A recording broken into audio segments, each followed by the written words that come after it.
Hello students, it is my ninth video of the same chapter Human Health and Disease. It is for 12th class students. Today we discuss about the AIDS. AIDS क्या है, कैसे कोज होती है, क्या इसके mode of transmission है, कब risk है, ये सारी चीजें हम इस टॉपिक में डिस्कस करेंगे। एड्स जो है ये हमारी एक्वायर्ड इम्यूनोडेफिशिएंसी सिंड्रोम है, यानी ये हमारी एक्वायर्ड इम्यूनोडेफिशिएंसी सिंड्रोम है। इसमें क्या होता है, जो इम्यूनिटी है, immunity of the person become lack of immunity खत्म हो जाती है। और सिंड्रोम का मतलब है ग्रुप ऑफ सिम्टम्स, बहुत सारी सिम्टम्स इसमें होती है एड्स के अंदर। और ये जो डिसऑर्डर है ये cell mediated immune system of the body, disorder of cell mediated immune system of the body, जो हमारी टी सेल्स है उनकी वजह से हो जाता है। इसमें क्या होता है, यहाँ पर जो हमारी टी सेल्स हैं और स्पेशली हेल्पर टी सेल्स हैं उनका नंबर कम हो जाता है, डिक्रीज हो जाता है इस एड्स के अंदर। और जिसकी वजह से जो एंटीबॉडी पी सेल्स प्रोड्यूस होती है वो नहीं हो पाती, क्योंकि T helper cells B cells को एंटीबॉडीज बनाने के लिए इंड्यूस करती है, स्टिमुलेट करती है। पॉजिटिव एजेंट इसका HIV, ये वायरस है जिसको ह्यूमन इम्यूनोडेफिशिएंसी वायरस कहते हैं। ये जो वायरस एक रेट्रो वायरस है और ये virus attack on the helper T cells, हमारी बॉडी में जो हेल्पर टी सेल्स होती है उन पर अटैक करता है। और इस HIV के अंदर सिंगल स्ट्रैंडेड DNA होता, RNA होता है, सिंगल स्ट्रैंडेड RNA फिलामेंट होता है।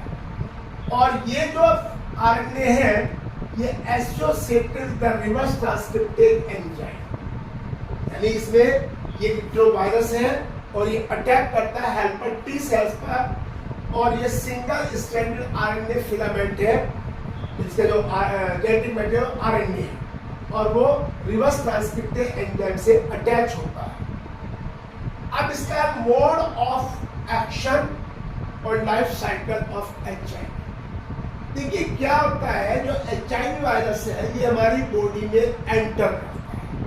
जब ये एंटर करता है तो इसके लिए यहाँ पर सबसे पहले sexual contact with the infected person, यानी कि कोई इन्फेक्टेड पर्सन है and the person make the sexual contact with that person, वो इन्फेक्टेड, तो उसके थ्रू ट्रांसफर होगा। या शेयरिंग ऑफ नीडल, जो श्रिंज है उसकी नीडल को जो ड्रग लेते हैं और इंट्रावेनस ड्रग लेते हैं वो सेम नीडल को शेयर करते हैं, तब भी इसका काम हो जाता है। ये इन्फेक्टेड मदर से बेबी को आ जाता है।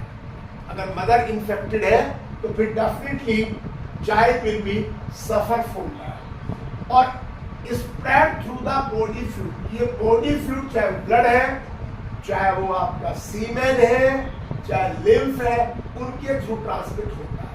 तो जब बॉडी में चला जाता है तो वहां जाने के बाद ये अपनी लाइफ साइकिल को शुरू करता है। कैसे शुरू होता है, सबसे पहले वायरस मैक्रोफेजी सेल के अंदर एंटर करता है। सबसे पहले कहा जाता है हमारी बॉडी में चला जाता है, फर्स्ट प्लेस मैक्रोफेजी सेल, ये टाइप ऑफ मोनोसाइट सेल्स। और इसका जो RNA, इसका जो जीनोम है, उसके जेनेटिक RNA है, वो रेप्लिकेट करता है और रेप्लिकेट करने के बाद वो DNA बनाता है by the reverse transcriptase enzyme presence. उसका खुद का RNA DNA में चेंज होता है in the presence of reverse transcriptase enzyme.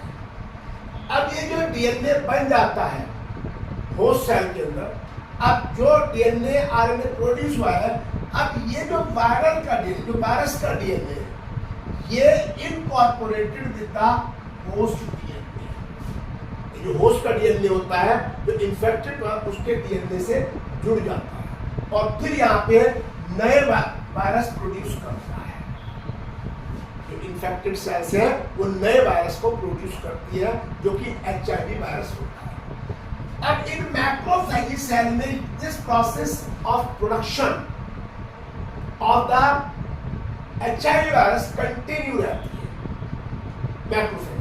So macrophage is considered a factory for virus. HIV virus के लिए मैक्रोफेजी सेल फैक्ट्री का काम करती है। फिर वहां से ये वायरस जो है जो हमारी बॉडी में टी हेल्पर सेल्स या टी लिम्फोसाइट सेल्स होती है उन पर ये अटैक करता है, उनके अंदर जाता है और वहां जाने के बाद ये जब टी सेल्स में जाता है तो वहां पर टी सेल्स का नंबर डिक्रीज हो जाता है। जब अटैक करता है टी सेल्स पे तो उनका नंबर डिक्रीज हो जाता है और डिक्रीज होने के बाद person suffer from the disease. इसमें फीवर होता है स्टार्टिंग में, डायरिया होता है और अनएक्सपेक्टेड लॉस होता है ऑफ द बॉडी का वेट का लॉस होता है और उसमें क्या होता है टी सेल्स डिक्रीज हो जाती है। जैसे T cells helper T cells decrease हो जाती है तो हमारी बॉडी की इम्यूनिटी कमजोर पड़ जाती है। Our body is not able to protect the person from the disease causing germs. ऐसे में जो बैक्टीरिया है, फंजाई है, वायरस है, माइकोबैक्टीरियम है, टोक्सोप्लाज्मा एक पैरासाइट है, ये कॉमन पैथोजेंस है। These are the common pathogens है और ये pathogens can not be killed by the body immune system, क्योंकि बॉडी के अंदर हमारे जो टी हेल्पर सेल्स है उनका नंबर रिड्यूस हो चुका है, डिक्रीज हो चुका है। अब इसके बाद हाई रिस्क कैटेगरी।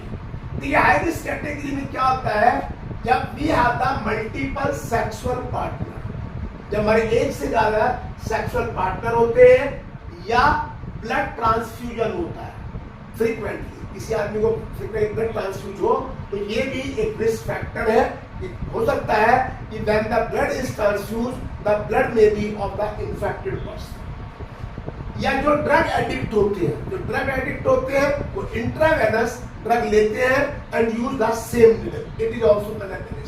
और अगर मदर इन्फेक्टेड है, if the mother is infected then definitely the children will be affected from the HIV. These are the high risk category. अब इसको डायग्नोज करने के लिए हम यहाँ पर एलिसा टेस्ट कराते हैं, PCR कराते हैं, वेस्टर्न ब्लॉटिंग टेस्ट होते हैं। 3 तरह के टेस्ट करे जाते हैं और इनमें से एलिसा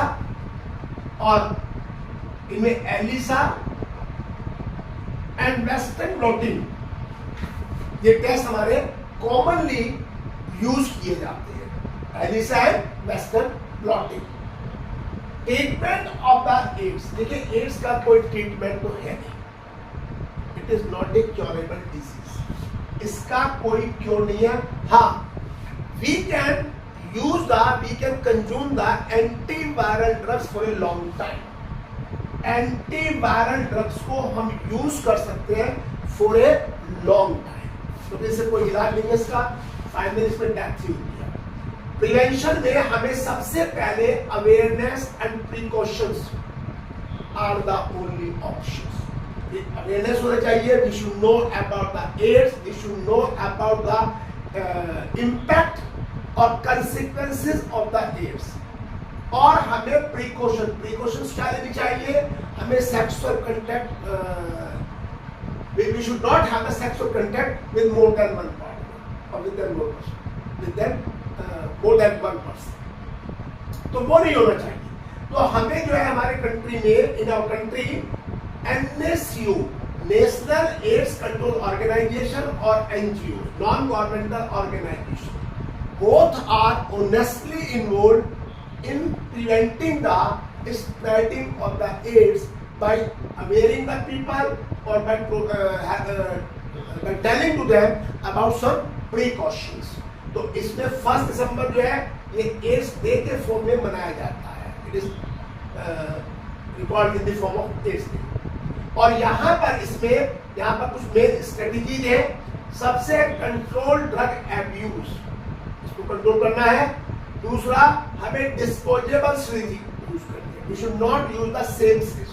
अगर एक आदमी को इंजेक्शन लगा है, अगर ड्रग भी ले रहा है, तो then the person should take the individual syringe और use the individual syringe. Free distribution of condom होना चाहिए और केयरफुल ट्रांसफ्यूजन ऑफ ब्लड। जो ब्लड है इसका ट्रांसफ्यूजन केयरफुल्ली होना चाहिए। ऐसा नहीं कि हमने ब्लड लिया और ब्लड को ट्रांसफ्यूज किया विदाउट चेकिंग टू देम कि from where we have taken the blood. तो ये प्रिकॉशंस हमें लेनी पड़ेगी, तब we can prevent the spreading of the AIDS. In next video another disease will continue, we meet tomorrow. आप इस वीडियो को देखिए, लाइक करिए, शेयर करिए, कमेंट करिए और इसको सब्सक्राइब करना ना भूलिए। Thank you.